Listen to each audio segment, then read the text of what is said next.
87년 6월 항쟁을 넘어서는 새로운 민주화운동을 펼쳐야 되겠다. 그리고 일제 때 좌우 갈등이 있었습니다만 나라를 빼앗긴 상황에서 좌우 갈등이 뭐가 필요합니까? 일본과 맞서 싸우기 위해서 독립운동을 같이 하자. 신간의 운동. 그런 걸 펼치기 위해서 우리 전국에 있는 모든 시민과 모든 단체들이 하나가 되자. 그런 운동이 사방에서 펼쳐졌습니다. 이제. 그래서 서울에서 1월 15일에 큰 토론을 갖고 2월 12일에는 청년들 토론을 갖고 3월 2월 말에는 또 큰 대회를 갖고 3월 24일에 민주주의 국민행동이라는 새로운 국민운동체, 공동체를 만들었습니다. 전국적으로 지금 이제 그 운동을 펼치기 위해서 시작하고 있는데 이 운동을 펼치면서 제가 많은 것을 또 종합하고 깨닫게 되었는데 그 중에 하나는 아까 말씀드린 대로 2012년 대통령 선거는 완전히 불법 광권 선거였습니다. 그러니까 비록 우리가 법적으로 접근할 힘도 없고 이거를 무너뜨릴 힘이 없지만 박근혜 임기가 끝나기 전이라도 이거는 무효라는 선언을 우리가 꼭 받아낼 필요가 있다. 역사적인 증거를 위해서. 지금 많은 분들이 지금 애쓰고 있어요. 5천 명이 대통령 무효 선고를 대법원에 소송을 제기했습니다. 많은 증거가 나와 있어요. 아니 12월 19일이 대통령 선거인데 이미 18일에 투표용지가 나와 있는 거예요. 그건 무효잖아요. 무대기표가 막 나와 있고 선관위에서 집계도 하기 전에 방송에서 막 표수가 나가고 있는 거예요. 컴퓨터라는 게 그런 거예요. 근데 이거를 그 당시에 제가 박지원 원내대표 그 당시 민주당 문재인 후보한테도 얘기했어요. 근데 이분들이 그거를 전혀 능력이 없는 사람들이에요. 시민들이 지금 싸우고 있잖아요. 시민들이 이런 내용들. 그런데 지나간 일은 우리가 어떻게 할 수가 없지 않습니까? 그건 싸울 때 싸우는 거 하더라도. 그러나 원세훈이의 관권 선거 때문에 감옥에 구속이 되었어요. 그럼 이걸 기초로 해서 지금 또 다른 시민 단체에서 하시는 운동은 앞으로 투표는 수개표로 하자. 수개표. 전국에 투표소가 15,300개래요. 그럼 한 투표소에 평균 인구가 평균 3,000명입니다. 그럼 저녁 6시에 투표가 끝났어요. 그럼 투표함을 모으지 말고 그 투표소에서 그대로 개표를 해라. 수개표. 그러면 3,000표 2시간이면 다 하세요. 그건 돈도 안 들어요. 거기다 CCTV나 설치해놓고 그냥 찬반이 그대로 이런 수개표 운동을 펼치는데 이걸 강동원 의원이 이제 입법 발의했습니다. 10명 국회의원들이. 근데 새정치연합도 그냥 무덤덤하고 또 한나라당 새누리당은 무조건 이제 물론 반대하고. 근데 올해 이거를 꼭 해야 된다. 이번에 있었던 보궐선거에서도 선거법을 제대로 다 안 지켰습니다. 이건 뭐 아주 보궐선거인데도 그 선거법을 지키게 돼 있잖아요. 법을 안 지키면 안 되는 거니까. 이런 내용들에서 수개표 전개운동을 펼치고 있는데 이 부분도 저희들이 관심을 갖고 이럴 때 제가 말씀을 드리면서 알려드리는데 그러면은 유럽은 전부 다 수개표입니다. 전자개표 같지 않습니다. 전자개표는 그냥 분류까지 하는 거예요. 그냥 뭐 이거는 어떻게 할 수가 없어요. 이런 내용들을 염두에 두면서 과거는 어떻게 우리가 뭐 막을 수 없었지만 앞으로는 수개표를 통해서 꼭 우리의 주권을 지켜야 되겠다. 이런 운동을 펼치는 것. 이것이 민주주의를 뿌리내리는 가장 첫 번째 조건이 되겠죠. 그러면서 이제 역사적인 그 성찰을 해야 되는데 저도 정의구현 사제들과 함께 이제 역사 공부하고 이제 역사 전공하시는 강의를 듣고 그러는데 우리나라 지금 요새 왜 뭐 아베가 뭐 미국 다니면서 뭐 미국과 이제 군사공조 하고 있지 않습니까? 우리 좀 펄펄 뛰고 외교부가 문을 갖다 막 질타하고 있는데 또 아베가 사과하지 않는다 막 야단치고 있지 않습니까? 사실 일본은 야단칠 가치도 없어요. 우리 선조들이 외놈 그러지 않습니까? 섬나라 외놈들이야. 독일은 무자비하고 나빴지만 사과를 하잖아요. 지금 앙겔라 지금 총리 계속해서 사과하고 있지 않습니까? 근데 독일의 문화예요. 그러니까 일본은 사과하면 위대해지는 거예요. 사과를 하니까 이런 거. 그런데 부끄러운 거는 일본이 사과 안 하는 거를 우리 정치인들이 그대로 배우고 있는 거예요. 저는 일본은 그렇게 욕을 안 해요. 왜? 일본 놈보다 더 나쁜 놈들이 우리 정치권에 있어요. 우리 정치권에. 노무현 대통령이 이런 얘기를 했어요. 자기가 대통령이 되고 보니까 한국의 외교부 직원들, 국방부 이제 관계자들, 이 사람들은 미국 사람이야. 미국 사람. 미국 사람처럼 생각을 해. 우리나라를 먼저 생각하지 않고 미국이 어떻게 생각할까? 미국을 위해서. 이런 얘기를, 아픈 얘기를 고백을 한 거예요. 저 그 얘기 들을 때 가슴이 아프더라고요. 대통령이 파악해보니까 외교부 직원들, 국방부 직원들 민족이 없어요. 저가 그렇다고 확인해 주는 겁니다. 이런 내용들이에요. 이게 기가 막힌 일입니다. 지금도 사드라는 거 그거 아직 만들지도 않았어요. 미국 군수 산업 현상은 팔아먹으면 좋잖아요. 군산업이라고 있어요. 우리가 먼저 사겠다고 난리니 이런 바보 같은 사람들이 어디 있어요? 다 우리들의 돈이거든. 이런 내용들 속에서 지금 사실 미일 공조 이거 기가 막힌 건데 여기서 잘 알아야 될 게 미국이 지금 독도 문제만 하더라도 미국이 주범입니다. 1952년에 샌프란시스코에서 강화 조약을 맺을 때 독도를 빼버렸어요. 미국이. 이승만 아이를 만들면서 막 했을 때 그때 6.25 후기 때문에 미국도 이승만을 아주 골치 아프게 생각을 했어요.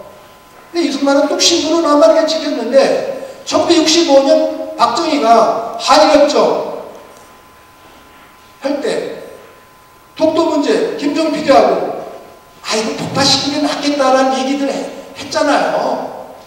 그래서 독도 뒷거리에서 어떻게 계약 미락하실 줄 아세요? 1.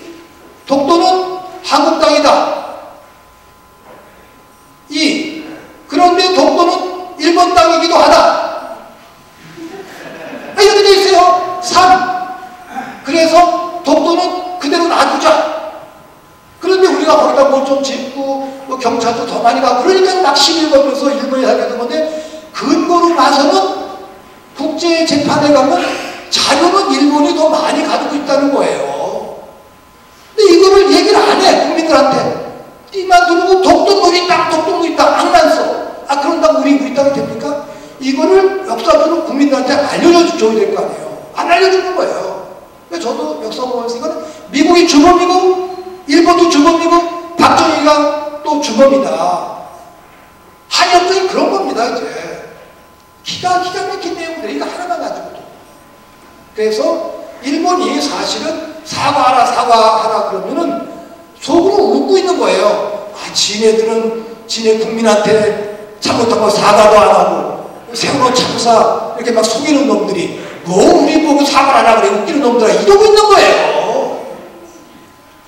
우리가 운물이 맑아야지 아리그리 막다는 것과 똑같습니다. 그러나 독일은 전 세계에 대해서 얘기할 권리와 자유가 있잖아요. 능력이 있고 자기들이 잘못해도 고백했기 때문에. 독일도 잔인한 민족입니다. 독일도. 그러나 어쨌든지 여론에 의해서 사과를 하고 있지 않습니까? 그리스도교가 물론 그 바탕이 되어 있었겠죠. 이런 내용께서 미국에 대한 죄인식, 그러니까 통일과 함께 가장 중요한데 우리 남북 분단도 외교관이 교황대사가 10년 전에 우리나라 계셨던 분이 저보고 그런 얘기를 하셨어요. 우리 신부들한테. 왜 당신들 육자회담하고 난리요. 어느 나라가 남북통일을 원하느냐? 일본이 원하냐? 중국이 원하냐? 러시아, 소련이 원하냐? 미국이 원하냐? 내 나라, 아무 나라도 남북통일을 원하지 않는다. 정말 남북통일은 남북 당사자가 회담을 해야 된다. 육자회담은 외교적으로 우리가 잘 이용하면서 선용할 필요는 있지만 육자회담에 매달려서는 안 된다. 이런 얘기를 외교관이 해주는 거예요. 외국분이. 제가 그런 말을 듣고 계속 글을 쓰면서 알렸어요. 이것이 맞구나. 실제로 김대중 대통령 6.15 공동선언 2000년에 참 아름답게 일으켰습니다. 미국이 막 압력을 가했지만 나름대로 미국을 설득하면서 했어요. 그 김대중 대통령의 정책의 능력이기도 하겠죠. 근데 그게 뿌리를 못 내렸어요. 그 뒤에 노무현 대통령의 특검 때문에 조금 흐지부됐다가 그리고 이제 이명박 박근혜 시대에 오면서 완전히 지금은 남북인데 지금 가끔의 통일 얘기를 정부에서도 하고 있고 올해 아까 6.15 공동선언 때문에 남북이 만납니다만 참 다행이죠. 근데 걱정되는 거는 이게 선전으로만 하는 거예요. 우리가 광복 70년, 분단 70년이니까 뭘 체면상 안 할 수는 없잖아요. 계속 하는 거야. 그래서 이 정권은 통일에 대한 의지가 없어요. 우선 개념이 없다는 거예요. 6.15 공동선언 제2항을 보시면 남북 국가연합을 얘기한다는 거예요. 국가연합. 국가 대 국가가 연합을 하죠. 북은 연방제 통일하자. 근데 연방제 통일과 국가연합이 조금 다른데 좀 상통하는 점이 있어요. 그래서 이 항에 남미에서 얘기하는 국가연합과 북에서 말하는 연방제, 낮은 단계 연방제에 공통점이 있으니까 그걸 찾아서 연구하자. 그걸 연구를 해야 돼요. 연구도 안 하고 통일은 대박이다 그러는 거예요. 그건 사실 저는 그 말을 듣을 때 처음에 가슴이 아팠어요. 대박은 노름용어잖아요. 노름용어. 통일이 노름이 아니잖아요. 정성을 다해서 피땀 흘려서 해야 할 성스러운 과업이에요. 어떻게 이거를 대박이다. 또 어떤 교수가 쓴 걸 그대로 또 도용을 한 거예요. 이런 거 가지고 안 된다. 우선 연구를 해야 되는데 그다음에 실제로 의지도 없어요. 뜻도 없어요. 말로만 언어를 다 부패시키고 있습니다. 좋은 말은 다 쓰는데 다 거짓말이에요. 전부 다 거짓말이에요. 거기에서 우리가 더 깨어나야 될 의미가 있다는 것이죠. 저는 최근에 또 유학생활과 함께 그 뒤에 공부하면서 이 남북관계 얘기할 때 그렇게 얘기를 해요. 89년 노태우 때부터 이제 남북관계가 이제 대화가 많이 심화돼서 남북 합의서도 나오지 않았습니까? 그때 남과 북이 내면적으로 합의한 거는 우리 함께 유엔에 가입을 하자. 유엔에. 남북이 동시에 유엔에 가입을 했습니다. 그러면 남과 북이 국제적으로 공인된 공식 국가예요. 그리고 그 대신 유엔에 가입하면서 남은 중국과 러시아와 그 당시에 소련이죠. 국교를 맺고 북은 일본과 미국과 국교를 맺도록 하자. 그래서 내막적으로 약속을 했어요. 근데 우리는 중국과 또 소련, 러시아와 국교를 맺었잖아요. 근데 미국은 뭡니까? 북한은 아직도 미국과 일본과 국교를 못 맺었어요. 그러니까 북에서는 야 이거 어떻게 말이 다르냐 이러면서 얘기가 되는 거예요. 그러면 저 같으면 우리 남쪽에서 북이 미국과 국교를 맺도록 일본과 국교를 맺도록 우리가 나서서 도와줘야 돼요. 그게 형제국 아니에요? 그럼 얼마나 북이 감사하게 생각을 합니까? 그런데 하려면 방해만 하는 거야. 그러니 이게 돼요? 어떻게 돼? 기본적으로 국제관계도 다 인과적인 관계 아닙니까? 근데 그게 없어. 왜? 없는 거는 남북이 분단되어 있어야지 장사가 잘 되는 거예요. 국민들 이용하기도 좋고 속이기도 좋고 미국은 또 이제 무기 팔아먹기도 좋고 우리 국방부 군인들은 그 무기 가지고 장사하고 이 분단을 가지고 우리 국민들과 역사를 용납하고 있습니다. 이제 이 안산의 통일 포럼은 핵심적인 것을 아시고 정말 통일의 선구자, 우리 민족사를 바꾸는 그러한 기술들이 되셔야 돼요. 통일 포럼이니까요. 핵심적인 내용들을 다 사람이 하는 겁니다. 이제 이런 내용들을 제가 생각하면서 이 통일을 우리가 접근해야 되겠다 생각을 했는데, 다시 이제 일제시대로 가면 일제 40년 또는 36년 동안 나라를 빼앗겼을 때 우리 친일파들 속죄해야죠.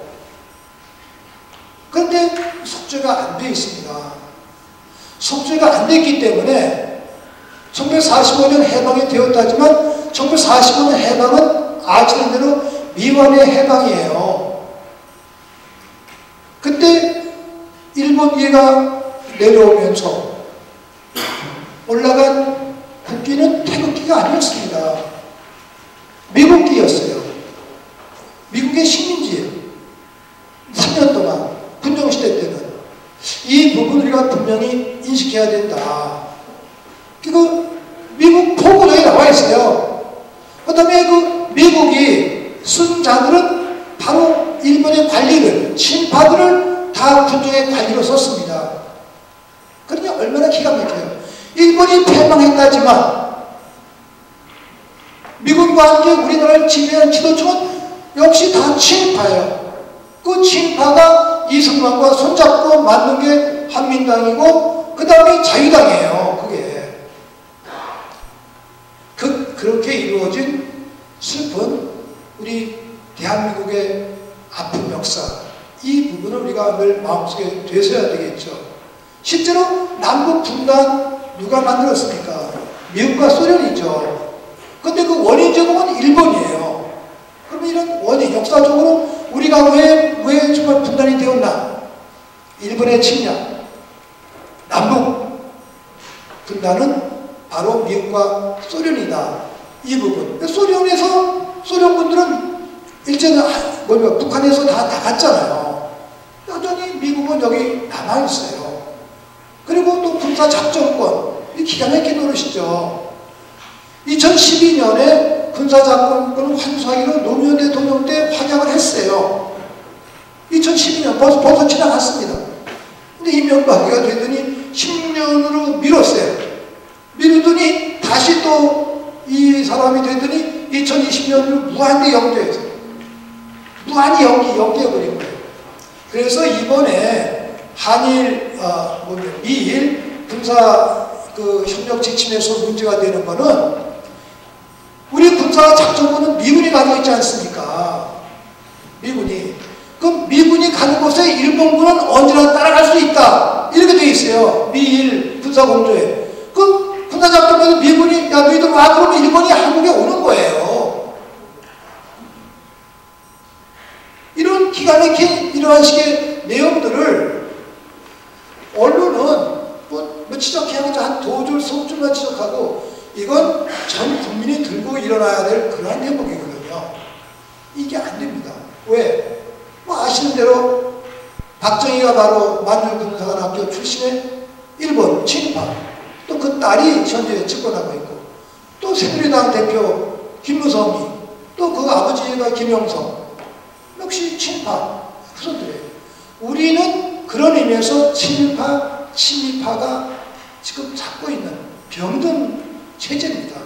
심각한 체제.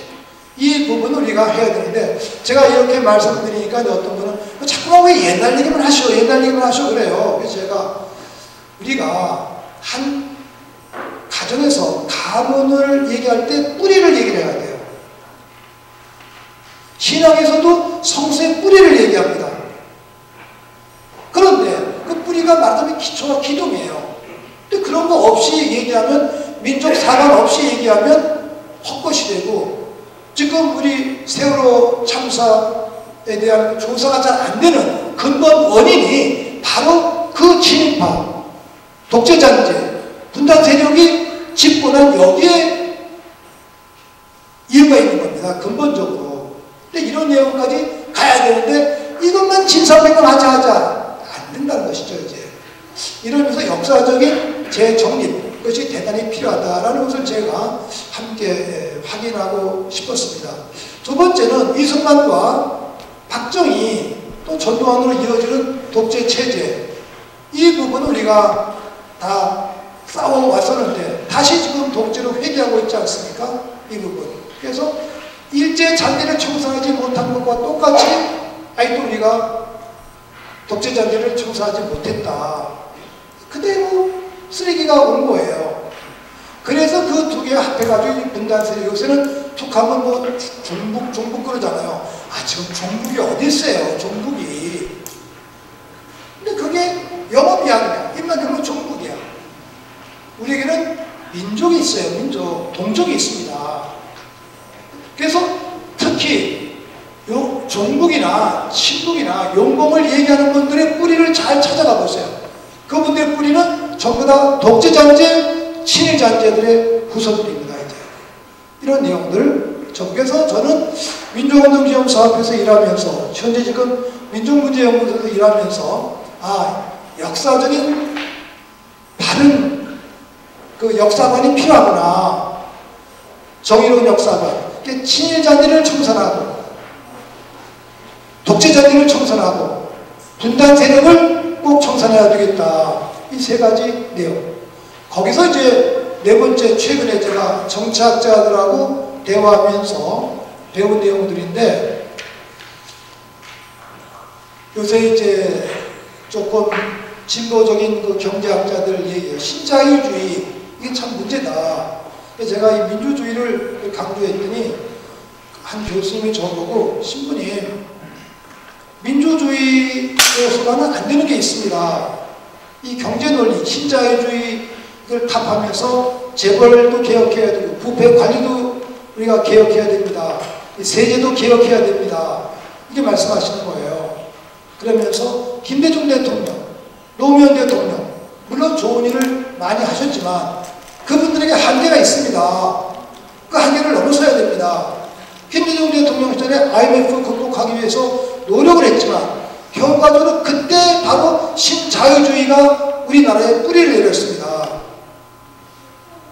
오히려 IMF 극복하기 위해서 부익부 빈익빈 재벌들이 더 썩은 재벌이들 보장이 되었습니다. 가난한 사람은 더 가난하게 되었습니다. 이건 문제가 있습니다. 분배 정의에 초점 맞춰야 됩니다. 이런 얘기를. 또 노무현 대통령 시절에도 물론 애쓰고 좋은 일 많이 하셨지만 사실 지금 제주 강정마을이라든지 이런 거 다 노무현 대통령 때 처음에 미국 가서 상당히 그 미국에 대한 인식을 가지고 계셨는데 나중에 미국의 종속이 되신 거예요. 이라크 파병도 그렇고. 이게 또 노무현 대통령 한계예요. 뭐 인간이 완전할 수 없으니까. 그래서 노무현 대통령, 김대중 대통령의 한계를 넘어서서 이 도를 넘어서서 우리가 제3의 가치를 창출해야 된다. 저는 요새 언론을 보면서 큰 그 불만이 있는 거는 지금 새정치연합이 부족한 점이 많이 있습니다. 이제. 근데 그거를 해석할 때가 친노, 비노로 해석을 하는 거예요. 그건 싸움 붙이는 거거든요. 사실 우리가 새정치연합 비판하는 것은 친노와 비노 때 싸움 때문에 비판하는 게 아닙니다. 국민들에게 나쁜 이미지를 심어주기 위해서 맨날 친노, 비노 싸움을 한다. 이렇게만 해석하는 거예요. 그건 악의가 있습니다. 우리가 비판하는 거하고 질적으로 달라요. 근데 오늘 뭐 원내대표 새로 뽑혔는데 이종걸 의원이 이제 뽑혔대요. 그랬더니 이제 그분은 이제 독립운동가 후손이고 또 좀 이렇게 투쟁력이 있는 분이에요. 그래서 대여에서 아마 투쟁하겠다 그러는데 뭐 국회의원 원내대표 혼자서 어떻게 싸울 수 있겠습니까만 어쨌든지 조금 더 선명한 국민의 아픔을 하고 또 너무 이런 세월호 진상조사법이 안 될 때는 대통령이 국회의원들이 나와서 걸기하고 싸워야죠. 이게 말이 됩니까? 가만히 있고. 이게 저희들이 아픈 거예요. 그런 내용들. 그래서 이제 네 번째 이런 식의 가치를 실현하기 위해 어떻게 해야 되냐. 친일잔재를 척결하고 또 독재 장기를 척결하고 분단 세력을 척결해서 통일을 지향하고 신자유주의 정책을 우리가 타파하고 부패기업, 부패 관료들을 타파해서 평등한 분배 정의를 이룩하는 공동체 이룩하자. 이런 네 가지 가치를 우리가 꼭 실현해야 되는데 이를 위해서는 정치권에서 협조가 있어야 돼요. 우리 뜻대로는 안 되지 않습니까? 그래서 요새 또 정치학자들이 제시한 게 합의제, 선거제도를 통해서 합의제 민주주의를 이룩하자 이런 얘기를 하고 있습니다. 저도 합의제 민주주의가 뭐예요? 라고 질문을 했어요. 그랬더니 주로 유럽에서 공부하신 분들이 합의제 민주주의를 얘기를 하고 있고 우리나라는 다수제 민주주의래요. 이게 미국식 문제라 말하고 비례대표란 말도 되겠습니다. 그런데 다행히 얼마 전에 선거관리위원회에서 지금 국회의원 수가 300명인데 비례대표를 2개로 늘리자. 100명을 비례대표로 하고 200명을 지역구로 하자. 이렇게 안을 발표했어요. 그래서 저도 선거관리를 지지하지 않았기 때문에 이 사람들이 무슨 틀릴 수가 있나 하고 이제 전문가들한테 질문했더니 그렇지 않다고 하면서 선거관리에 유럽에서 공부하고 오신 젊은 학자들이 있는 거예요. 이분들이 새누리당하고 상의하지도 않고 한국 정치를 바꾸자. 그래서 그거를 독단처럼 내대는 겁니다. 2대1이죠. 우리가 제안할 때는 동수로 하자. 250, 250, 500명으로 하자. 지역구를 줄이자면 국회의원들이 동의하지 아니하니까 지역구를 250 그대로 놔두고 똑같이 250명을 비례대표로 하자. 그럼 500명이 되는 거죠. 그 대신 국회 예산이 또 늘어나면 국민들이 또 싫어하면 이렇게 꾸짖으니까 국회 세비는 동결한다. 그 국회 예산 안에서 국회의원들 세비를 나눠 가져라. 그러니까 국회 예산을 늘리는 게 아닙니다. 이제 그러면 250대 250, 500명 국회의원을 늘리면 되겠다. 근데 그건 하나의 아니니까 그럼 그 조금 깎여도 250대 400이 될 수가 있겠죠. 250대 150 예를 들어서 이렇게 국회의원 적어도 400명 이상 늘어나야지 이 제3의 건강한 국민들, 중소기업인이라든지 또 장애인이라든지 어려운 분들이 국회에 진출할 수 있는 길이 트인다. 이런 내용들을 제안하고 있습니다. 제가 그 설명을 재미있게 들었는데 더 재미있는 거는 독일의 예예요. 지금 현재 새누리당 국회의원이 158명인가 되잖아요. 지금 이번에 보궐선거가 더 됐을지 모르겠네요. 실제로 국민의 지지를 받은 거는 45%밖에 안 됩니다. 45%. 그런데 국회의원 수는 50%가 넘었잖아요. 근데 독일에 그런 예가 있었대요. 기민당에서 선거가 끝나는데 국민 지지는 45%를 받았는데 국회의원 수는 55%를 받은 거예요. 그래서 독일의 헌법재판소에서 이거 위헌이다. 국민 지지의 45%를 받았으면 국회의원도 45%가 돼야지. 어떻게 55%냐. 근데 당선된 사람을 떨어뜨릴 수는 없으니까 그 대신 그만큼 비례를 야당에게 더 줘라. 야당에게 국회의원 수를 더 늘려서 이 비례를 맞췄다는 겁니다. 이제. 그래서 이 비례대표가 확정이 돼서 잘 되면 이런 양당 구도는 우선 깰 수가 있습니다. 새누리당 또 이제 새정치와 지역에 기반한 그리고 건강한 제3세력이 적어도 30석에서 60석은 국회에 나갈 수가 있어요. 그러면 이 중간에 있는 이 세력이 캐스팅 보트를 쥐고 어느 당도 제1당이 안 되니까 일단 독재가 될 수가 없어요. 합의가 안 되면은 정책이 이룩될 수가 없는 겁니다. 이번에도 보세요. 그 무슨 뭐 국민연금과 광해연금 합의해놓고도 청와대가 한마디가 다 몸에 뒤져버리잖아요. 이런 일이 없는 거죠. 그래서 제3세력과 손을 잡아야지 정치가 진행될 수 있다. 합의 조금 느리지만 이 합의제 민주주의가 바로 정석이다. 이래야지 우리가 꿈꾸는 친일자녀도 청산할 수 있고 독재자녀도 청산할 수 있고 분단세력도 청산할 수 있고 신자유주의도 청산할 수 있고 아름다운 민주주의 공동체 이룩할 수 있다. 그게 우리가 꿈꾸는 통일포럼이 꿈꾸는 통일 공동체를 지향하는 가장 아름다운 방법이 아닐까. 물론 이게 완벽하진 않습니다. 그러나 우리가 힘이 없는데 투표를 통해서만이 바꿀 수밖에 없습니다. 그러면 이 선거제도를 올해가 아주 적긴데 이 선거제도를 잘 바꿔서 합의제 민주주의 정치가 진일보 될 수 있도록 우리가 노력하는 것, 이것이 우리 시대에 우리 국민 모두가 관심을 갖고 실천해야 될 내용이 아닐까 이렇게 생각하면서 제 말씀을 마치겠습니다.